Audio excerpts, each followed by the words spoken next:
je vous salue et profite de l'occasion pour vous exprimer toute ma satisfaction d'être parmi vous pour le démarrage de ce programme ô combien important pour la réalisation de l'agenda 2050 et politique, économique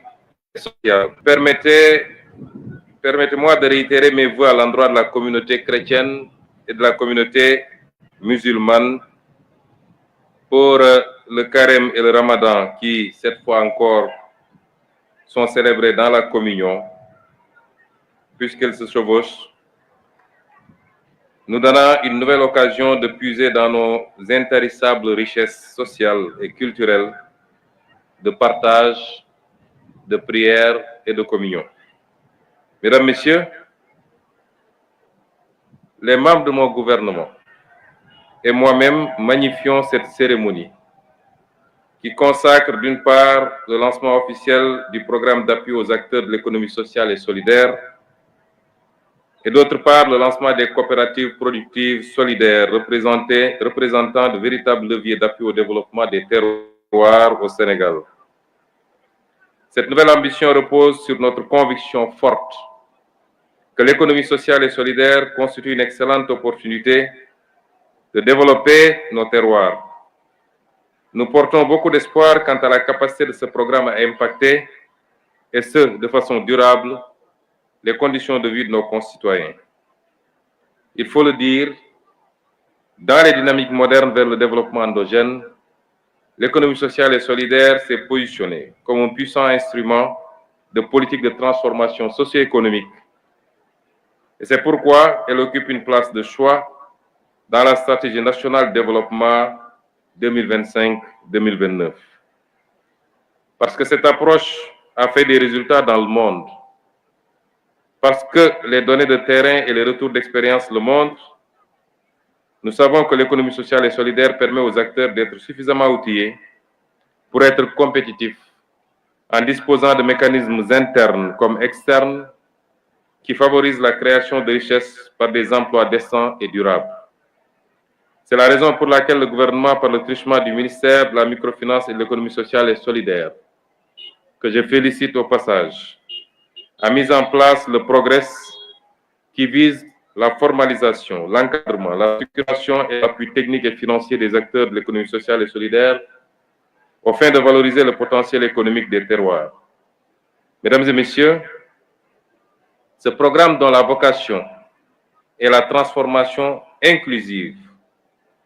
va ainsi favoriser la création d'un écosystème propice au développement des micro ainsi que des moyennes entreprises qui poursuivent à la fois des objectifs économiques et sociaux. Dès lors, le Progress va permettre aux acteurs du circuit social et solidaire d'accéder durablement à des emplois décents, au marché et au financement dans le but d'inscrire leurs activités dans la durée. C'est pourquoi le programme a pour cible les groupements de femmes, les GIE agricoles, dans le processus de transformation,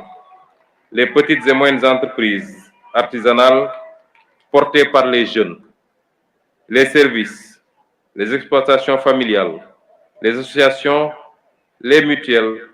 les sociétés coopératives et les entreprises sociales. Le Progress, bien sûr, tient compte des grandes vulnérabilités qui touchent certaines couches, particulièrement les jeunes et les femmes, et aura à cœur d'intégrer les dimensions sexo-spécifiques. Et je tiens à souligner qu'une très grande discrimination sera consacrée en faveur des personnes à mobilité réduite.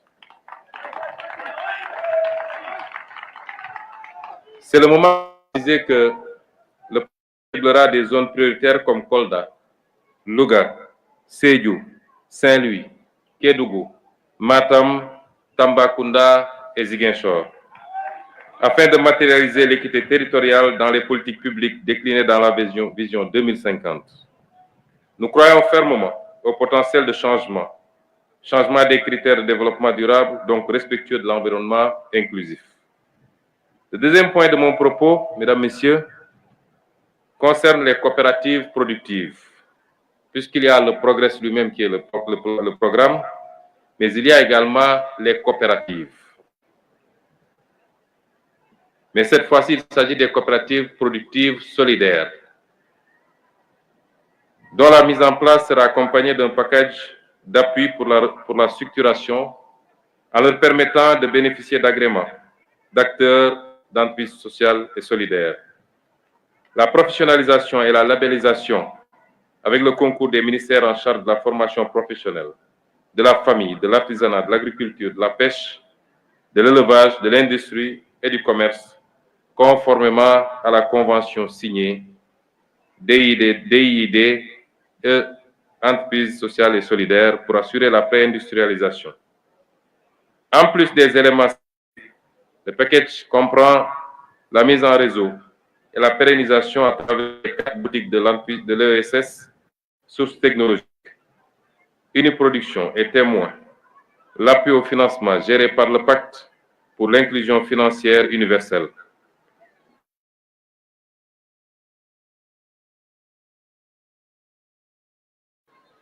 De même que l'appui en matériel d'exploitateurs de l'économie sociale et solidaire. Enfin, le package d'accompagnement comprend la mise en place d'un fonds de mutualisation solidaire pour l'allègement des contraintes sociales des acteurs de l'économie sociale et solidaire et à l'organisation des achats groupés à travers un système de centrale d'achat qui sera un moyen de contourner les spéculations et de stabiliser les prix. Ainsi, l'objectif sera de faire de sorte que chaque ménage ou le maximum de personnes soient membres d'une coopérative. Il faut aussi relever que le dispositif mis en place sera accompagné par le Fonds d'appui à l'économie sociale et solidaire en termes de formation et d'accompagnement matériel. Je terminerai par exprimer notre profonde gratitude à tous ceux qui ont rendu possible ce programme. Au premier chef, je pense à l'important appui du gouvernement italien. Madame l'ambassadrice, je vous transmets ici les sincères remerciements de son Excellence, le président Bassirou Diomaye Diakhar Faye, pour votre appui, qui est un appui capital et qui permettra d'impulser un changement d'échelle dans la production locale, de créer des circuits d'innovation, d'impacter la vie de millions de personnes qui ne demandent qu'une activité qui pourrait changer le cours de leur vie. mbokk yi ñu ngi leen di nuyu di leen siyaare di leen gërëm ci tertu bi nga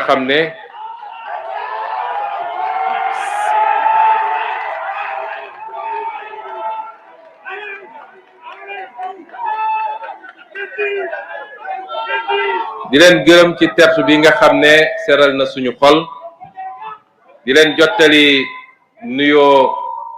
seen président suñu président di son excellence Bassirou Diomaye Diakhar Faye ak nuyoo mboolem gouvernement bi di leen massawu nag ci naaj bu tàng bi rawatina weer wi ñu nekk waaye lii rek dafa feddali ni kóolute gi nga xam ne moom ngeen am ba fal président Bassirou Diomaye Faye dellu siwaat am kóolute googu ba jox ko lu mu mën a gouverner ci assemblée kóolute googu mi ngi fi ba tey ñu ngi leen ciy gërëm di leen sant te di leen wax ni bu soobee yàlla li ñu diglanteeg yéen te ñu nekk ci bés bu ne incha rabbi dinañ ko dox ba mu mat sëkk te di ngeen ci teg seen bët. dañu wax li jëm ci koom-koom waaye balaa may dugg ci mbirum koom-koom naan wax ni dëkk bi dëkk gu ma xam la yàgg fee ñëw di fi fanaan yeewu am jafe-jafe ci ndox gu ñu sangoo man xam naa problème dëkk bi xam nañ it ne jafe-jafe yooyu moom ngeen di dund bés bu ne moo tax bi ñu yegsee ñun dañu ne réew boo koy defar da ngay commencer ci cappaandaw ba réew kenn du ko dëbb daaxe réew kenn du ko bricoler réew kenn du ko lijjanti réew dañ koy tabax kuy tabax nag da ngay door ci fondation suñu waxee fondation nag mooy bu dëgër këcc ndax mun nga paraxee ab fondation daal di teg say brique waaye bu ñu doxee tuuti bâtiment bi weng wala mu nërmelu. loolu lañu fekk fii ci Sénégal ndax yéen ñëpp yéen a ngi seetaan li xew ci réew mi. gis ngeen ni bi ñu càmbaree ba noppi lañu gis ak lañ leen waxoon ñoom wute na loolu. looloo andi jafe-jafe yi ñu fekk ci réew mi. ñu ne loolu nag faw ñu dabu ko. ak jafe-jafe yi nu mu tar faw ñu dabu ko. dabu nag mooy li jiitu ci yitu sénégalais yi. mooy nañu am ndox bu doy. bu ñu naan bu ñu sangoo bu ñu fóotee waaye bu ñu bayee. mooy nañu am courant ba fu ñu waay féete ci Sénégal mën a taal lampam mën a charger téléphone am te du ko jéggaani. mooy nañu faju ci paj bu baax ak njëg gu yomb. mooy dund gi na wàññeeku ba ñëpp yëg ko. ak yu mel noonu li tubaab di wax les services sociaux de base. moo tax fii ci Koumpentoum xam nañ seeni problème ñu ngi ciy andi ay saafara ci lu gaaw. ci programme bi nga xam ne lancé naa ko temps yële Touré Koumpentoum am na ci wàllam. ma limal leen ci lu tuuti rek mooy système complet li ñuy wax forage multivillage ak château d'eau bi nga xam ne ñu ngi koy waaj a commencé fële ci commune de Payar. waaye ñu ngi ko war a tabax ci village bi nga xam ne moom la ñuy woowee village u Rexay. am na it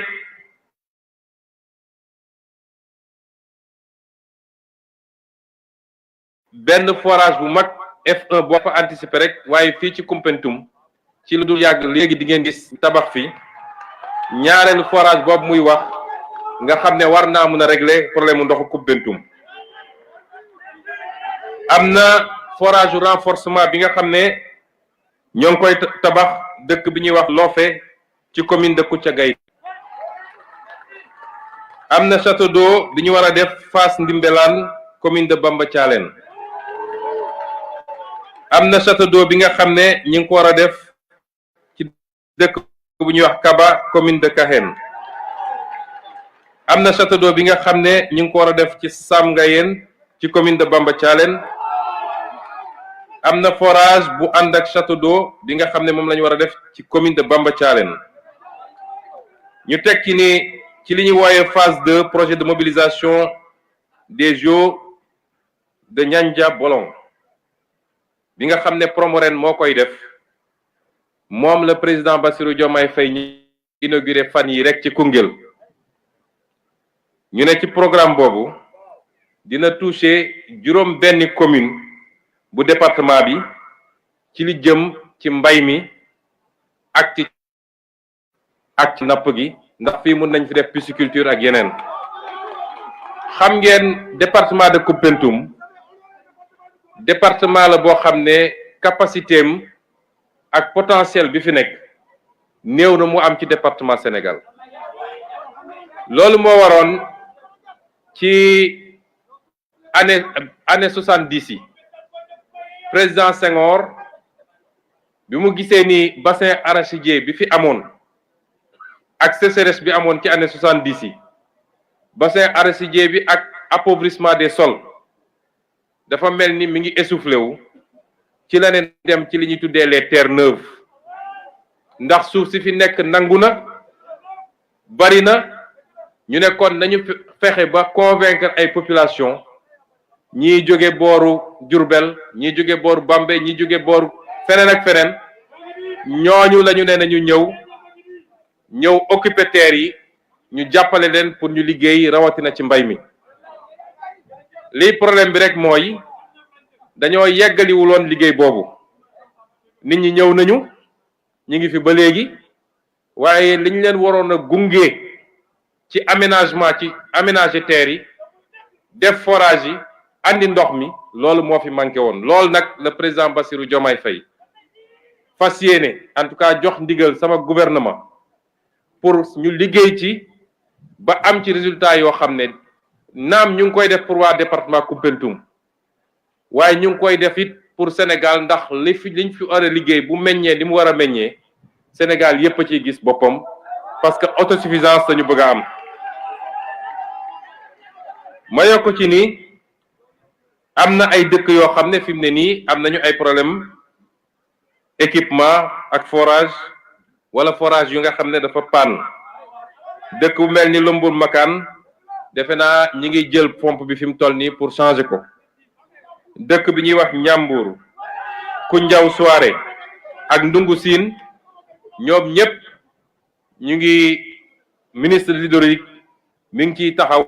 pour ñu régler problème yooyu ci ni mu gën a gaawee te gëm naa ni ci diir bu gàtt ndox dina fa am ba mat sëkk incha allah lii nag dama ko wax rek ndax li ñu lancé fii tey dañ ko fi lancé rek symboliquement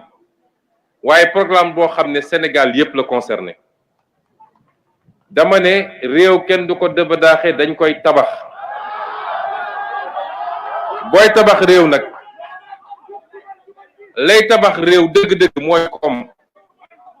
koom nag tekkiwul nga dem leb xaalis bu bari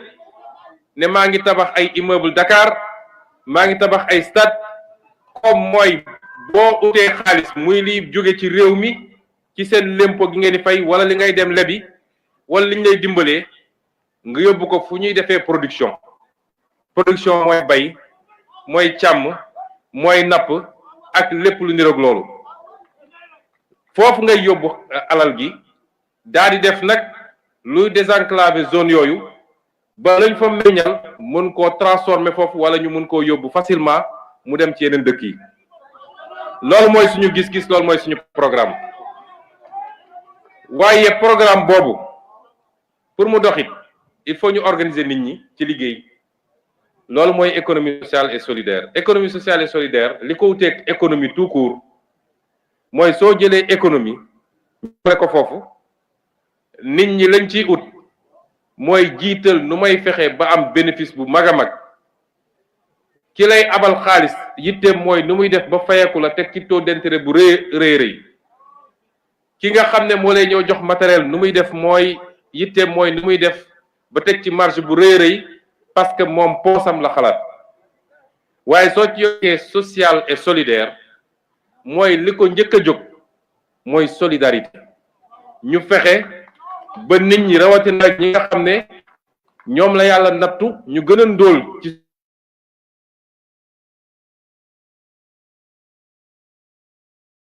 société bi boo xam ne di njëg bu seerul suñ ko mënee def lu ñuy wax sax xardu ay mooy lebal naa la te duma ci teg intérêt li ma la laaj rek mooy fexeel ba fay ndax gore loolu dafa bokk ci gore ndax suñ la lebalee nga fexe ba fay loolu mooy tax ñu mën a lebal sa moroom ëllëg moom it mu dem ñu ne soo koy jox matériel di nga ko jox ci anam boo xam ne du cher wala di nga ko subventionné matériel bi état bi def ci dooleem waaye ñu organiser leen ba ñoom ñu am ay kuréel yu ñuy daje it parce que lu booloo rek moo ëpp doole benn bu ñu demee seen bopp loolu mooy solos économie sociale et solidaire ñu jàpp ni réew mu mel ni Sénégal nga xam ne dafa am ñaar yi nga xam ne problème la dafa am lu ñuy wax pauvreté mooy ndóol waaye dafa am lu ñuy wax extrême pauvreté mooy ndóol gu tara ñu ne lenn rek moo mën a tax nga jëlee nit ki ci ndóol gu tara andi ko ci ndóol ba ëllëg nga mën a ko jëlee ko ci ndóol yóbbu ko ci classe moyenne mu mën a yor boppam mooy économie sociale et solidaire loolu moo tax nag président Bassirou Diomaye bi mu toogee ne jox naa économie sociale et solidaire importance boo xam ne faw rek ma def ko ministère à part loolu mooy docteur Alioune Dione mii ñu ko dénk moom ak équipe am ñu ciy def liggéey bu mucc ayib kon la ñu bëgg wax ak yéen mooy réew li koy defar bokk na ci ay njiit yu am gis-gis seen loxo set ñu bëgg réew ma waaye faw ñu am askan bu leen gunge faw ñu bokk gis-gis bi ak askan wi faw rek ñu xam ni dañuy teg brique après brique li ci am solo mooy tey ñu ngi ci 2025 bu ñu demee ba 2027 ñun ñëpp ñu dajewaat fii Koumpentoum ñu xayma lan lañu jot a def ci jéego loo xam ne waa Koumpentoum gis nañ ko waaye du loo xam ne bés bu nekk ngay xëy ne tey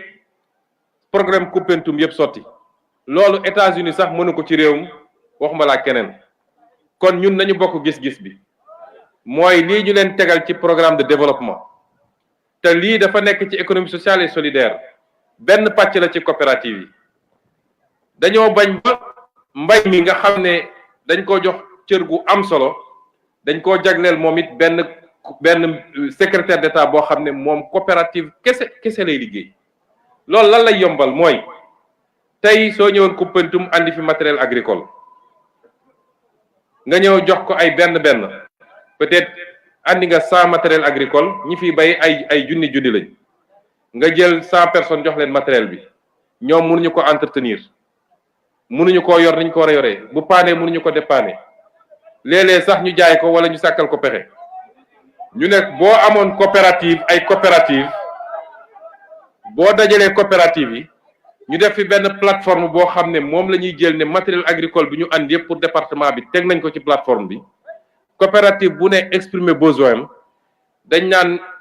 bés sànga coopérative bi yóbbul matériel agricole bi ñu defal leen seen liggéey te état bi mooy yor entretien matériel bi mooy def carburant bi loolu dina doon dimbal ci mbaykat yi noonu lañ koy defee ci sàmmkat yi noonu lañ koy defee ci nappkat yi moo tax ñu ne suñu géej gi dootuñu ko tayle ba contrat moon suñu digganteeg ñi ko doon exploité bu mu jeexee dañ ne renouveler wuñ ko parce que dañoo bëgg jën gi des ci biir réew mi kon lii mooy économie sociale et solidaire ñu ciy félicité bu baax monsieur le ministre Alioune Dione di leen gërëm bu baax ci seen tertu di gërëm it gouvernement italien bi nga xam ne ñooñu ci jàppale mais ñu ci doole ñun ñëpp ñu ànd takk soobal ba ñu seen bopp ci jub ci jubal ak ci jubbanti asalaamaaleykum. merci donc ku nekk fi nga toogoon nga toog fa bu kenn bouger bu kenn